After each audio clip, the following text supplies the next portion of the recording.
Assurer la sécurité des vignes ou veiller au grain, Bonsoir monsieur, contrôle gendarmerie, veuillez couper le contact du véhicule. c'est l'objectif du plan Bourgogne mené par la gendarmerie, l'État et la filière viticole.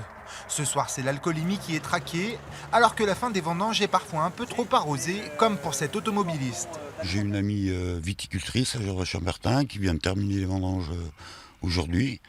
Donc pour l'occasion locale, c'était la polée des vendanges ce soir. Donc je suis rendu chez mon ami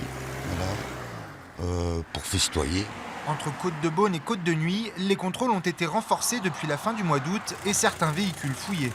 Pour plus de sécurité, on a protégé leur vignoble pendant toute la durée des vendanges, de jour comme de nuit. On a assuré une sécurité de ces récoltes. Vous pouvez y aller, bonne route, bonne soirée. Mise en place après la mauvaise récolte de 2016 et des vols de raisins atteignant les 40 000 €, le plan Bourgogne porte ses fruits. Cette année, donc, il n'y a eu aucun fait de vol constaté sur le secteur de la Compagnie de Beaune, à la fois en termes de vol de raisins ou de vol de matériel agricole.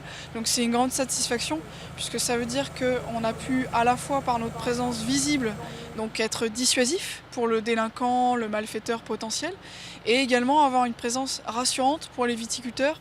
Pour l'une des 3 organisations signataires du plan Bourgogne, la présence de la gendarmerie permet d'envoyer un message à ceux qui seraient à nouveau tentés de venir se servir dans les vignes. Il faut bien sûr veiller à ce que ça ne se reproduise pas, que ces auteurs de ces faits aient le sentiment qu'on ne va pas se laisser faire, que donc il y a vraiment la gendarmerie qui va nous protéger. Le plan Bourgogne devrait être reconduit l'an prochain.